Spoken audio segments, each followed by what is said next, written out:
Hay un fragmento de ADN dentro de tu cuerpo que no te pertenece. No es de tus padres.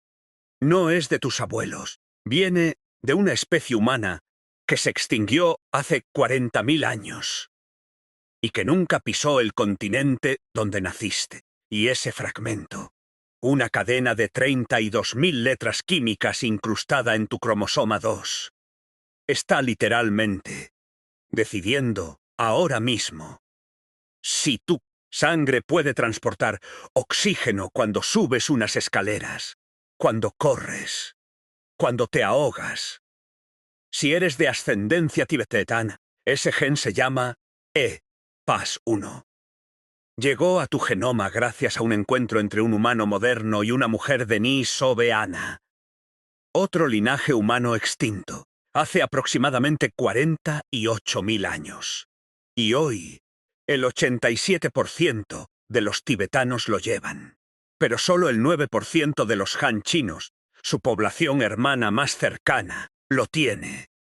El resto simplemente murió antes de reproducirse, porque la hipoxia a 4.500 metros de altitud no perdona.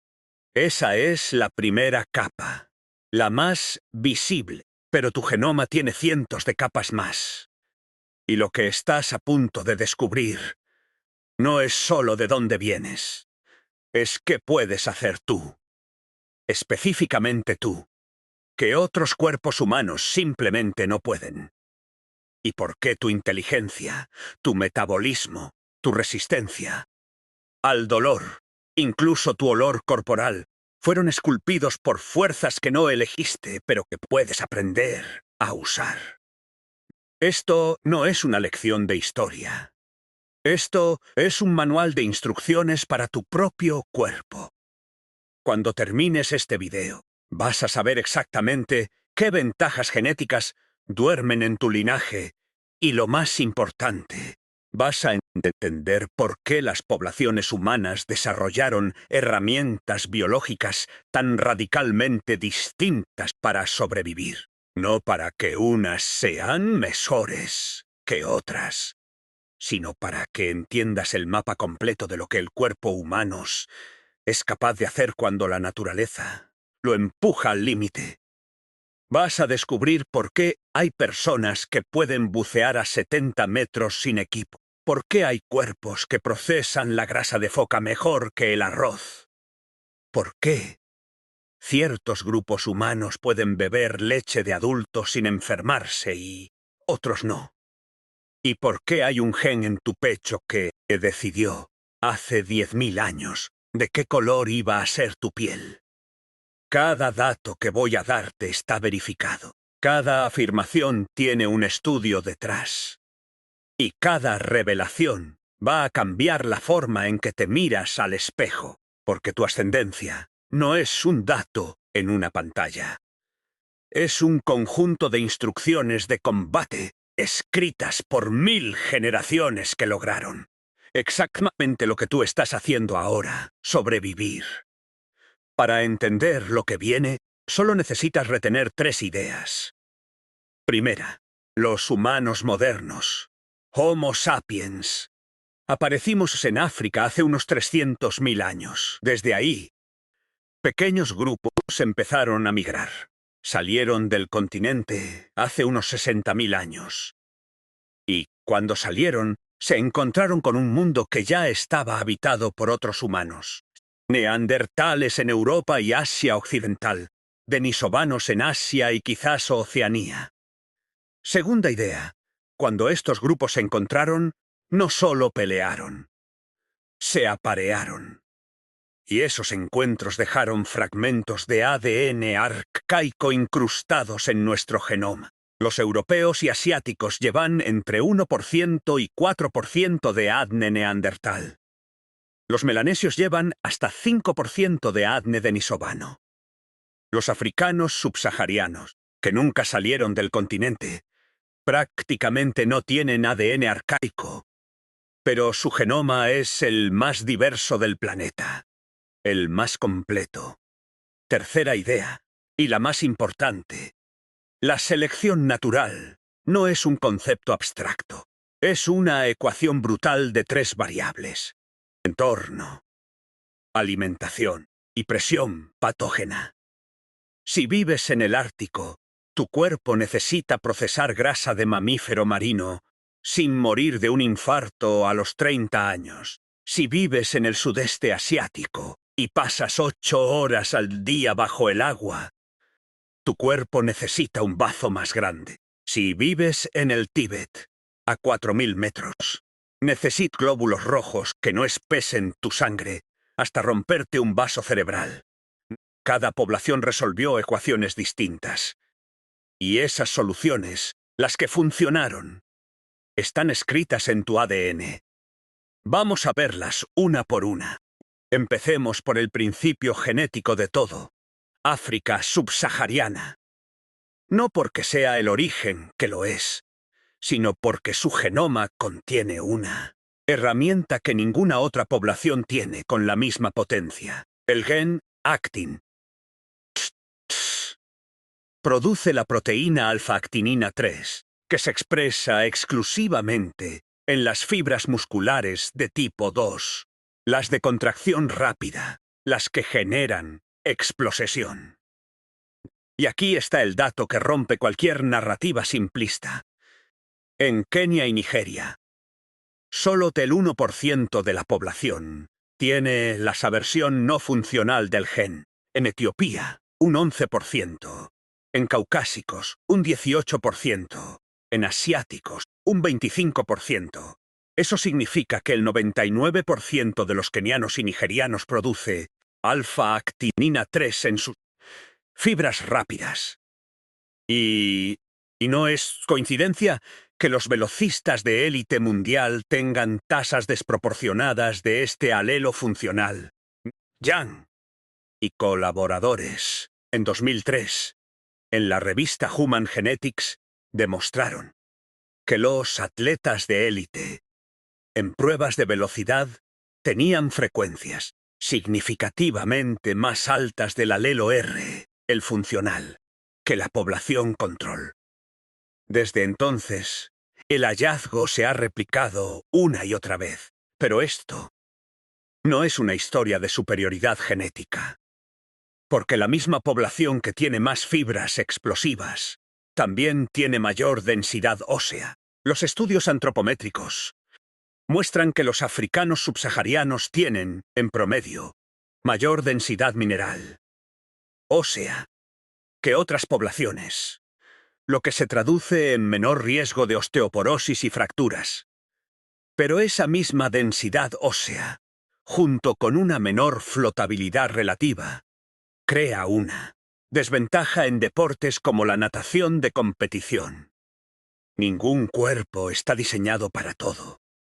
Cada ventaja viene con un costo, y eso es exactamente lo que la selección natural entiende. No existen cuerpos perfectos. Existen cuerpos optimizados para un entorno específico, para una presión específica. Y cuando sacas ese cuerpo de su entorno original, las reglas cambian. Pero hay algo más. Algo que late en el fondo del genoma africano: la diversidad genética total. Fuera de África, todos los humanos modernos somos descendientes de un pequeño grupo fundador. Quizás unos pocos miles de individuos. ¿Qué salió del continente? Ese cuello de botella poblacional hizo que perdiéramos variación genética. Los africanos subsaharianos, en cambio, conservaron la mayor parte de la diversidad original de la especie. Tienen más variación en los genes LA, los que gobiernan la respuesta inmune, que cualquier otra población. Y luego está el calor. Las poblaciones africanas occidentales desarrollaron glándulas sudoríparas más densas y eficientes, capaces de enfriar el cuerpo más rápido en condiciones de calor extremo. Stato. Pero eso también significa una mayor pérdida de agua y electrolitos. Otra ventaja que es simultáneamente una restricción. Y eso nos lleva al siguiente nivel. Ahora las cosas se complican. porque no todas las ventajas genéticas vienen de la misma forma. Algunas son tan sutiles que las confundimos con cultura. Otras son tan profundas que operan sin que jamás las notes. Y algunas son, literalmente, una espada de doble filo. Empecemos por una que probablemente te ha pasado. Si eres de ascendencia del este asiático y has bebido alcohol alguna vez, sabes exactamente de qué estoy hablando. El enrojecimiento facial, el calor en la cara, las náuseas. Eso no es una intolerancia genérica. Es el gen ALDH2 en su variante ALDH2 una mutación que afecta entre el 30% y el 50% de la población del este asiático, y que es prácticamente inexistente en otras poblaciones. Cuando una persona con esta variante bebe, el acetaldehído se acumula en la sangre hasta niveles 18 veces más altos que en alguien sin la mutación. La consecuencia inmediata es una experiencia tan desagradable, taquicardia, náuseas, que funciona como un inhibidor natural del alcoholismo. En 1982, Harada demostró solo el 2% de los alcohólicos japoneses tenían esta variante. Pero aquí está la escalada. En Japón, el porcentaje de alcohólicos con ALDH2 estrella 2 pasó del 2.5% en 1979 al 15.4% en 2010. La presión social está venciendo a la genética. Los portadores que beben en exceso tienen un riesgo hasta 10 veces mayor de cáncer de esófago. Porque el acetaldehído es un carcinógeno directo. En el sur de Asia, la historia metabólica es diferente, pero igual de intensa. Las poblaciones del sur de Asia tienen una predisposición alta a la diabetes tipo 2. Pero los estudios revelan algo clave: esa misma sensibilidad metabólica que los daña más rápido con una mala alimentación también los hace responder más rápido cuando la alimentación mejora. Una ventaja en entornos de escasez que se convierte en una trampa en entornos de abundancia. Y luego está la LCT, el gen LCT, que regula la producción de lactasa. En el norte de Europa, entre el 89% y el 96% de la población es lactasa persistente. En Irlanda, Reino Unido, Escandinavia y Países Bajos, la tolerancia a la lactosa es prácticamente universal. Pero en el sur de Europa, la cifra cae al 17% en Grecia, al 14% en Cerdeña. Lo fascinante es que esta mutación apareció de forma independiente en al menos 3 lugares del mundo. La versión europea, la T13910, es una. En África Oriental, los pastores Tutsi desarrollaron otra, la C14010, y en la península arábiga una tercera, la G3915. 3 mutaciones distintas en el mismo interruptor, en 3 continentes, todas convergiendo en la misma solución: poder digerir leche de adulto. Evolución convergente en el genoma humano. Ahora saltemos a la piel clara. La versión más aceptada fue que la piel se aclaró para producir más vitamina D con menos sol. Y eso es cierto. La mutación en los genes SLC24A5 y TIR comenzó a extenderse hace unos 8.000 a 10.000 años. Pero hay más. Estudios recientes sugieren que la piel clara también pudo haber sido seleccionada por razones sexuales. Selección sexual compitiendo con selección natural dentro del mismo fenotipo. Y luego llegamos al frío. Los pobladores del Ártico, los Inuit de Groenlandia, los Nunavik de Canadá, desarrollaron una adaptación genética que parece de laboratorio. El gen CPT1A, variante 479L, Esta mutación aparece en el 76.2% de los groenlandeses y en el 95.5% de los Nunavik Inuit. Permite metabolizar grasa de foca y ballena en calor corporal de forma extremadamente eficiente. Pero tiene un costo. Cada copia del alelo reduce la estatura, en promedio 2.1 centímetros. Un cuerpo más compacto para retener calor. Otra ventaja que es, simultáneamente, un precio. Aquí es donde todo se reinterpreta. Aproximadamente el 2% de tu genoma, si no eres africano subsahariano, no, es sapiens, es neandertal. Y en algunos lugares del mundo, hasta un 5% es denisovano. El hallazgo llega desde el laboratorio de Svante Pääbo, en el Instituto Max Planck, que secuenció el genoma neandertal en 2010. Desde entonces, el equipo de David Enard en Stanford descubrió que 152 fragmentos de ADN neandertal en nuestro genoma están involucrados en la respuesta inmune contra virus de ARN. Virus específicos que los neandertales se enfrentaron durante cientos de miles de años en Europa y Asia, y que los sapiens que salieron de África nunca habían encontrado. Cuando nuestros ancestros se aparearon con neandertales, sí, heredaron un sistema inmunológico ya entrenado.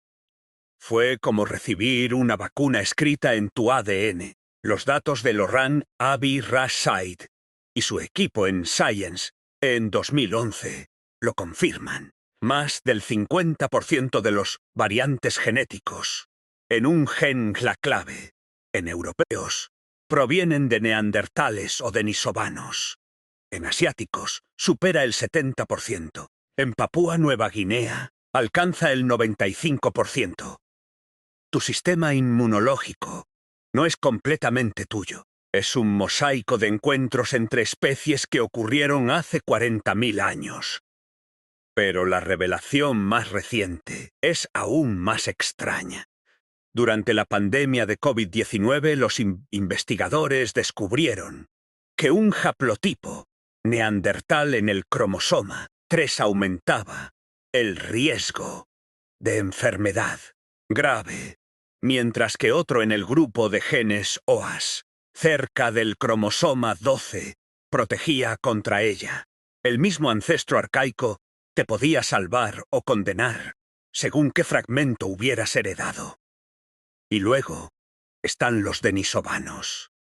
El gen EPAS1, que permite a los tibetanos vivir a 4.500 metros, es denisovano.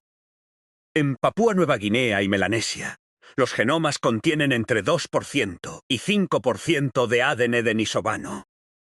Y en algunas regiones, el ADN arcaico constituye entre el 50% y el 70% de las variantes presentes. Los investigadores de la Universidad de Washington descubrieron que esas regiones contienen genes del metabolismo de azúcares, grasas y sistema inmune. Y en el sudeste asiático, los Bayau, los nómadas del mar de Indonesia, llevan la adaptación al extremo. Un estudio en Cell, en 2018 por Melissa Ailardo y Rasmus Nielsen. Tienen un bazo 50%. Más grande que las poblaciones vecinas. El gen PDE10A regula el tamaño del bazo. Cuando se sumergen, el bazo se contrae y libera glóbulos rojos oxigenados, proporcionando hasta un 9% más de oxígeno. Pueden bucear a más de 70 metros y aguantar la respiración 13 minutos. No es entrenamiento, es su genoma. Vamos a cerrar el círculo. Cada población que no hemos mencionado tiene su propia historia genética. Los pueblos indígenas de los Andes, quechuas y aymara, desarrollaron adaptaciones cardiovasculares independientes para enfrentar la misma hipoxia, de altura. En lugar del EPAS1 denisovano, sus genomas optimizaron la hemoglobina a través de ELN1 y PIP-ARA. Dos caminos genéticos distintos para el mismo problema, menos oxígeno. En el Medio Oriente y el norte de África, las poblaciones desarrollaron una función renal eficiente que conserva agua, una sudoración estratégica y ajustes cardiovasculares para el calor seco extremo. Su sistema inmunológico fue entrenado en el equivalente genético de una guerra urbana constante. En Oceanía, los aborígenes australianos llevan más de 50.000 años. En el mismo continente, la línea genética continua más antigua fuera de África, y los polinesios llevan ADN denisovano, que los científicos todavía no entienden del todo. Y hay una ironía final. Los africanos subsaharianos, que nunca se hibridaron con neandertales ni denisovanos, tienen el genoma más diverso del planeta. Sí, la población que conservó la mayor diversidad genética es la única que tiene fantasmas en su ADN, porque nunca los necesitó. No voy a resumir nada, porque este video no es una lista de datos. Es un patrón para entender. Cada ser humano es el producto de una serie de compromisos evolutivos. Tu cuerpo no es el mejor diseño posible. Es el diseño que funcionó para tus ancestros en un lugar y tiempo específicos. Los neandertales te dieron inmunidad antiviral a cambio de mayor riesgo de alergias. El gen de la lactasa te permitió beber leche de adulto. Pero donde no surgió, la leche se volvió una trampa digestiva. La densidad ósea africana te da potencia explosiva, pero reduce tu flotabilidad. Cada ventaja es una especialización. Y cada especialización es una ceguera hacia otro entorno. La lección no es qué población es mejor. No existe una población mejor. Existen poblaciones diferentes, porque enfrentaron problemas diferentes. Y la grandeza de la especie humana está en que todos juntos, con todos sus genomas distintos, suman un repertorio de soluciones biológicas que ningún otro animal tiene. Tu ADN no es una sentencia. Es un menú de opciones que tus ancestros pagaron con sus vidas. Y lo único que tienes que hacer ahora es entender qué opciones te dieron y cómo usarlas en un mundo que ellos nunca podrían haber imaginado, porque ellos sobrevivieron para que tú pudieras elegir.